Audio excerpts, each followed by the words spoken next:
And Farrell, would you introduce her? I thought you had some other business.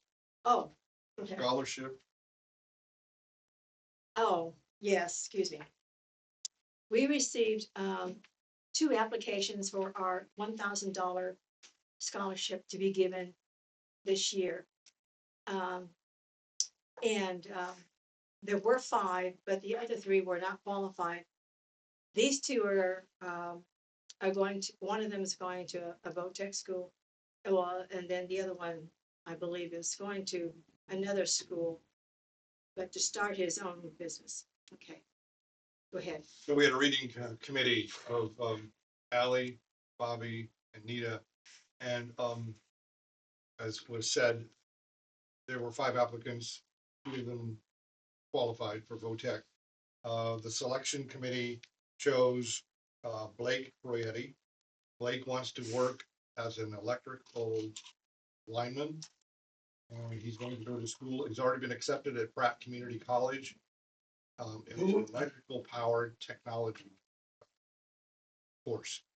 So we will present that to him in May at the high school's awards assembly for that scholarship.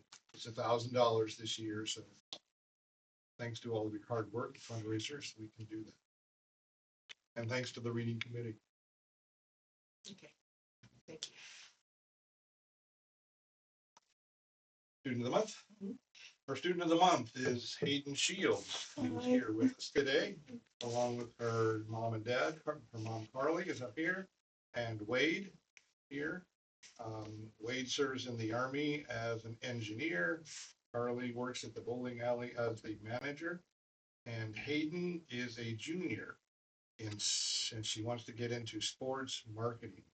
She's in the Fine Arts Human Services Academy. And Hayden is going to stand up, please, and give us a little information about herself. Hi, hello. I'm gonna turn around and face the magic cam. The camera's over here. Yeah, of course. Don't by that yellow. I don't have my back towards There anything. you go. Yeah. So hi, I'm Hayden Shields. I'm a junior in Junction City. I just moved here from Louisiana.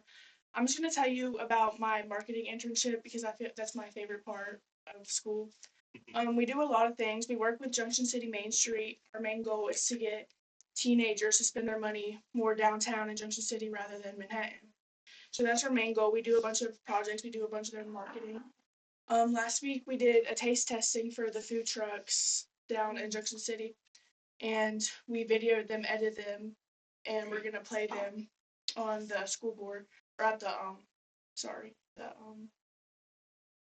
what is it? The announcements, the school announcements, and yeah, just to promote them a little bit and just have kids spend their money there and just support the sound. So yeah, that's my favorite subject. Where will you go to school to do a marketing, sports marketing? I do think for my first 2 years of college, I'm gonna go online at like a community college, and then I was thinking about K-State. I also had some Louisiana schools in mind, like LSU. Yeah, yes, sir. That's it. Good. Mom and Dad have lots of things to say about you.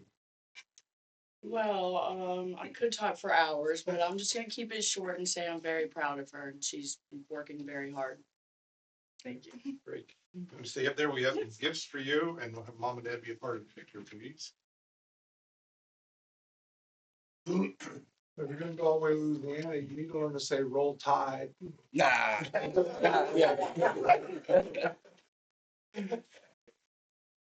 Confrontation there. Yeah. All right, so what we have for you is a gift certificate for JC Barbecue and Grill Thank you so much. and a gift certificate from us. Perfect. Thank you. Yep. Gotcha. You know the marketing skills, right? Yeah, that's a marketing technique, right? Oh yeah, right in front. Got it. Yeah. Are you in the picture too? Yes. Okay. Yes. Mhm. There we go.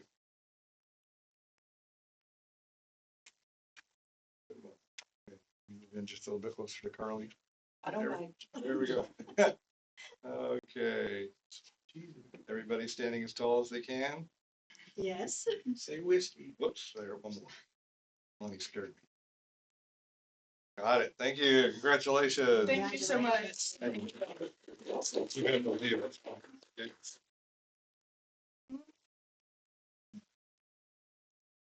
Thank you so much again. Mhm. Nice to meet everybody. Congratulations.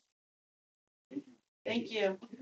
You have a good one. Y'all have a good day. All right. Thank you. All right.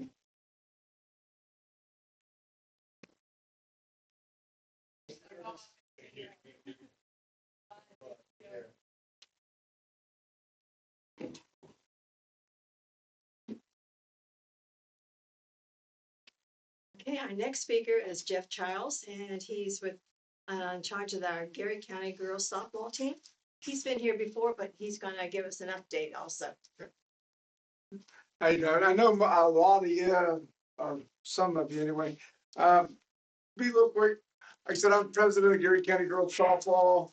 I've been doing that now for about 30 years, it seems like. I'm trying to outdo Wayne Dishman, but I don't think I'm ever gonna get there. When he was with baseball forever and ever. This year, our numbers are down a little bit. And I think it has something to do with the military.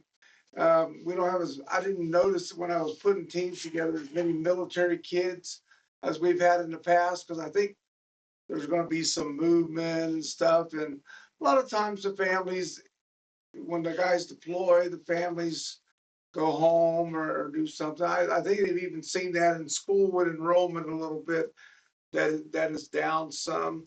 But so we're sitting probably about 110 girls right now that I got signed up. Usually we're between 125, 135 girls. So the numbers are manageable. I've noticed in the older girls, once they start working, they like that money, so they don't get out as much anymore. But so we adjust. Your guys' donation to us helps us out greatly. We charge $50 a kid to play summer ball. There's places I know of that charge $150, $200 a kid. And we do as much fundraising we can to keep that cost down, to keep kids participating.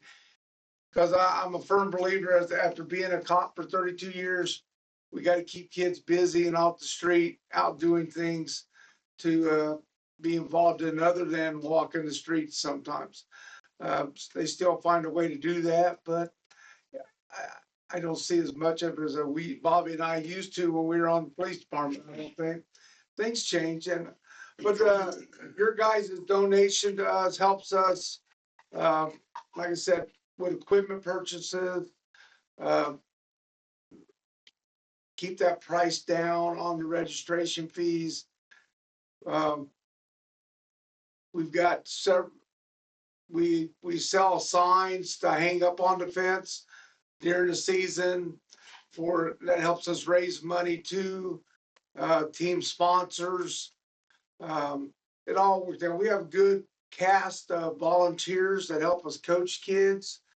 I thought I was going to be able to get out of coaching. I tried, but my granddaughter's playing now, so I find myself out there still. The organizational part of it is easy. It's the time that you got to put in. That the older you get, the harder it gets sometimes. But you always get that. Why aren't you coaching me, Papa? I was like, well, I'm old. But I still enjoy that. I coach softball at the high school, and I coach football at the high school where I teach. I think I'm going to teach one more year and retire again and go fishing or something of that nature. But we appreciate everything. You guys have been an organization that has supported girls softball for a long time. Ever since I've been involved, you guys, from back in Joe's day when because Joe used to be real big into softball and coach, and his kids played. And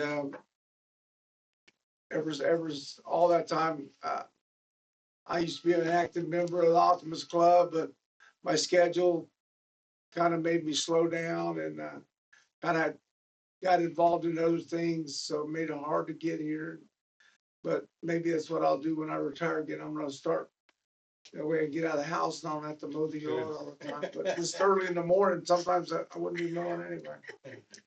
But like I said, we do softball for girls from age 6 all the way up to 18. Our teams are made up of that. Um, we do let some 5-year-olds get it if the parents think they can handle it. We play in the Dixon County League, which is Abilene, Chapman, Harrington, the surrounding communities, Wakefield's in there now. We got Council Grove has teams in it also. It's still called Dixon County League because that's what it was forever and ever. They haven't changed the name, but we have teams from surrounding communities. This year, the older girls will host a tournament here in town at the end of season tournament. Here at the 4-H field. Sometimes we'll use Clary Field by 12th Street Community Center also for overflow games. It's just, I enjoy it. It's a different game than baseball. A baseball game can last a couple hours. We can get a girls softball game in about an hour and 15 minutes. Moves a lot faster. So it's easier to keep people involved in it. One thing I'm working on is trying to get more dads involved. Dad will pick up and coach their son real quick. But to get them involved with their daughters, it's a little different. But once they get out there, they see those girls listen a lot better than the boys do sometimes. And like I said, it's a faster game. So a lot of adults like that. Just trying to keep busy. But again, like I said, we appreciate your donation. You guys have a sign that's put up out of the ball field every year also. I think we just had it redone, so it's in pretty good shape. We're gonna have a field maintenance day coming up, I think May 9th, to get the field. I'm trying to get the county to come out and spray the dirt because, with this new rain and stuff, the weeds start popping up. But we're starting to practice on it now, so that'll help keep them down since we got the teams together. Where do you play, Jeff? We play at the Geary County 4-H field, just behind the 4-H building. A lot of people don't even know that field's there because it sits between the building and the rodeo arena. But like I said, we will use Clary also there on 12th Street because just for overflow games, we have games Monday through Thursday night. So I find myself out there about every night, one way or another, just to make sure everything's going good. Like I said, it keeps me out of the house, and she can add to the honey-do list, but if I'm not there, I guess I can't get it done. So, but and we all, like I said, we'll play half our games at home and half in a surrounding community. And the kids really like that. There's some pretty good facilities around. I know I talked a little bit with the county about trying to build another ball field there at the 4-H field. They got that tax deal with the bed tax that they can spend on some of that. So I've been doing a little research, and I think we can get a decent field with lights for about 50,000, 50 to 60,000, somewhere in there. Harrington just built one but they had some of the stuff donated with the lights and stuff like that were donated. It's a long-term project that we're looking at and working on. That way we wouldn't have to go to Clary. We stay located there at the 4-H complex. But again, we appreciate your guys' assistance. Well, games go faster. Baseball games are 9 innings, or softball games. Well, baseball, not all baseball. In youth baseball, sometimes they're only 7 innings, but it just moves slower. There's a lot. I don't know why it is, but it just moves slower than what the girls softball does. There's a lot of I think some of it's the rules, things of that nature. Hmm. But we try to get down the field and get off. Like I said, we put an hour and a half time limit, but generally it doesn't reach that. Well, Jeff, we have a large check to do a picture with. Okay. We have a real check too, to take with you. And if we can do the picture, maybe let's do the picture over here.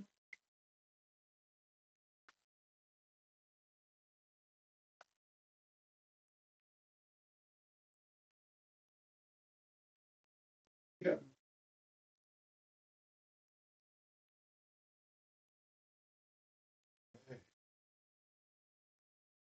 That's right. Jeff, and bring yours down just a little there.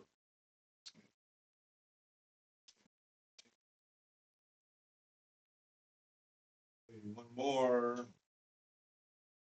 All right, good. Thank you very much, Jeff.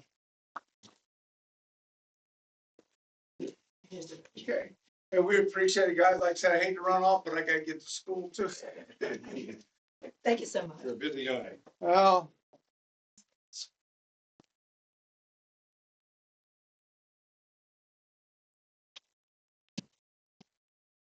Dig it down with it. Good to see you, buddy. good to see you. Thank you. No auctions anymore. I'll never see. I another know, we auction. should get the other day. See you guys. See you, Jeff. Okay. Our next speaker is, excuse me, Dave Carlson, and he is the director of the Junction City Community Band.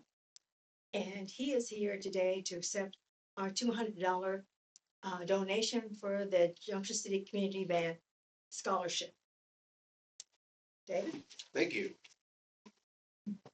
Well, I'm one of the directors, actually, and I just took over from Vic Wong, have for a lot of years was the president of the Junction City Community Band, and I've taken over his responsibility for that.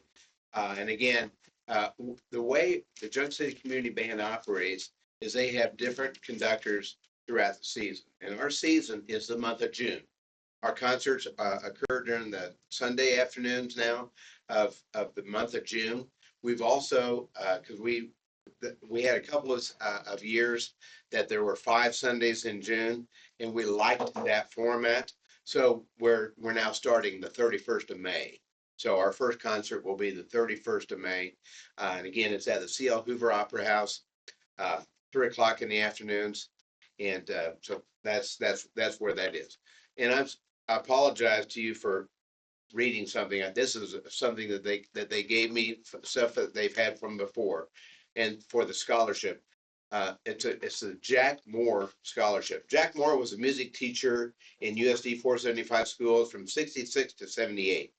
He was a percussionist in the Abilene City Band, a Dixieland band in Junction City. They call themselves the Elderly Brothers. And then the Junction City Community Band when it reformed in 1997. He died September 1997 at the age of 84. A scholarship fund was started in his name in order to send a deserving high school student who has been an active member of the community band for at least 1 year. Now, students are, after their 8th grade year going into high school, they're eligible to be in the community band. So that's how that goes. So we've had some that have been there just 1 year, some that have been in, playing in the community band for a couple of years before they receive the scholarship. The students have been selected from Junction City High School, St. X High School, Riley County High School, Manhattan High School, and Chapman High School since the creation of the scholarship fund. And the fund has sent 34 students so far to camps, band camps. And what the band camp is it's where you go to a university and it's all music related, band related during the time that they're at that summer camp. And we've had students that have gone to the University of Kansas, K-State University, Fort Hays State University, to those band camps that they have there. The band has, it says here, I'm just reading off here, the band prefers is the High Plains Band Camp at Fort Hays State University because it offers a week-long experience as opposed to just 4 or 5 days. at $580, whereas the other camps are for a shorter duration. The way we get money into, or the scholarship fund now, we used to have in our concerts that we would have at the Opera House, or back in the day when it was in the park there, was we would have, like a 30-minute break for people to go and get concessions and stuff like that. Well, the decision was made to no longer have that break and to just have all music going on and try to keep the concerts within 1 hour time frame. Okay, so what that does is that it has kind of eliminated the concessions aspect of, for any monies to be generated. So we're reliant upon donations that we have out in the lobby area of the Opera House and gifts from the Optimist Club, and we really have appreciated the funds that we get from the from the Optimist Club to support the young band members. If any of you know people that play a band instrument, please encourage them to be a part of the band. We start rehearsals here in a week and a half on May 3rd and 10th. We have early rehearsals at the high school, and then we transfer everything over to the Opera House and have rehearsals and concerts starting in with the season, which ends towards the end of June. Okay, and again, I'm one of the directors. I happen to be doing. I'll be doing the final concert of the season on the 28th, and Farrell has told me on numerous times of going to school with James Swearingen, who is a really popular and famous band composer. And so I always have on my concerts a couple of James Swearingen pieces. So, and I just as an homage to Farrell, because I know that he went to school with James Swearingen. But we really appreciate every opportunity that we have to send kids to a summer band camp. Tell us about your background, how you got involved in music. Well, we're talking about the community band here. So Good. But yeah. We want to know about the director. Well, I taught band for 35 years, and I retired in 2014. And since that time, my involvement has been continuing on with conducting and playing in bands in Abilene, Junction City, Topeka, and several other different places. So you played taps for a number of years. I'm in the Bugles Across America, and I've played taps for military funerals. I think the count's up to like 589 times that I've played. So, and I play. Those of you that if you've ever been to the Run for the Wall, I play for that. I've played for that ceremony for about 12 years now. That down in the park, Heritage Park, and then I play over the Memorial Day and Wreaths Across America that they have over the Kansas Veteran Cemetery. And if anybody calls me, I'm there. I played. It was interesting. I played for a World War II vet in January, February, down by south of White City, Parkerville, maybe.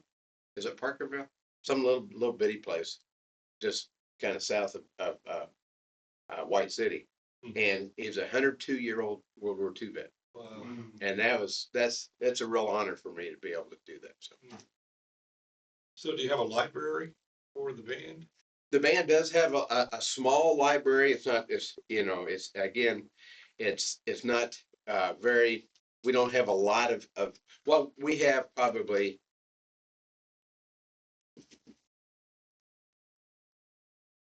150 items in that. And that's considered a pretty small library, because we just, we have 5 different concerts that people are trying to pull from. And a lot of people, they pull from, because we have a couple people from Junction City High School that are conducting for us and everything like that. And some people from out of town, and they resource from wherever they can get the music and everything like that. This year we have the commander of the first ID band, Warrant Officer 1 Olenek, and she's going to be conducting the first concert.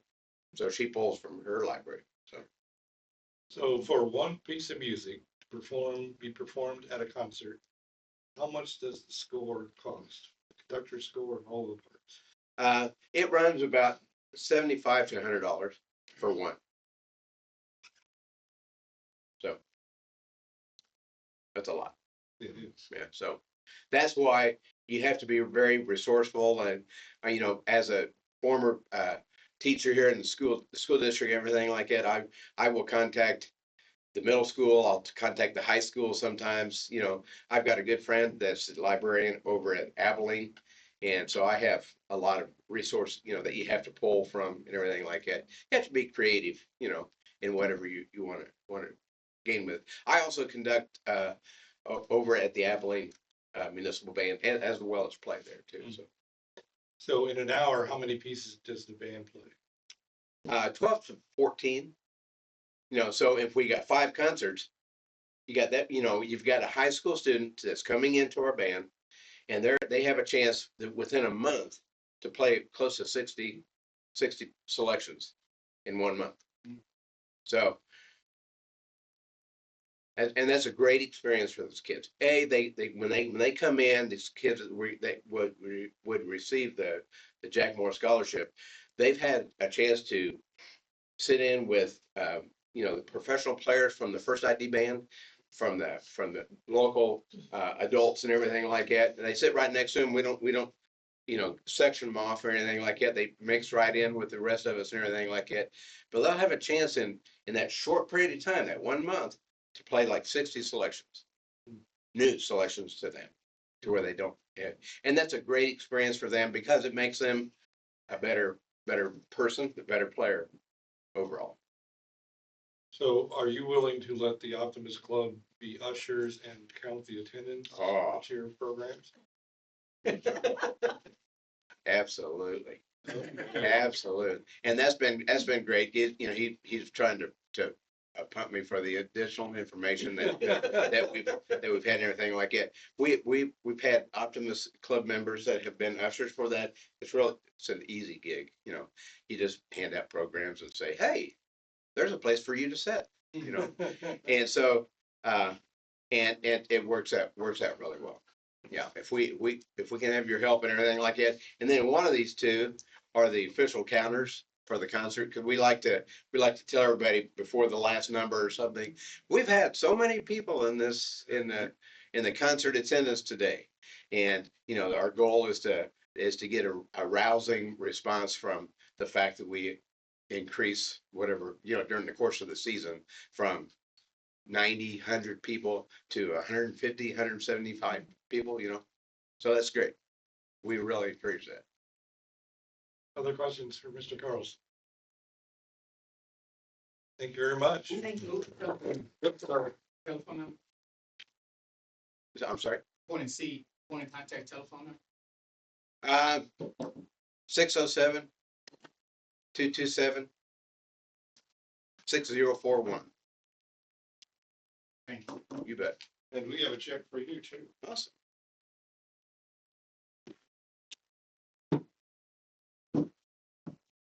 Oh, let me on this side. Okay, I'll try to hold it down. Good. How's that? Yeah, that's perfect. Wow. You practiced today. I learned from previous experience. Previous experience. All right, here we go. And another. Great, thank you. Yeah. Thank you. Dave, here's the real check.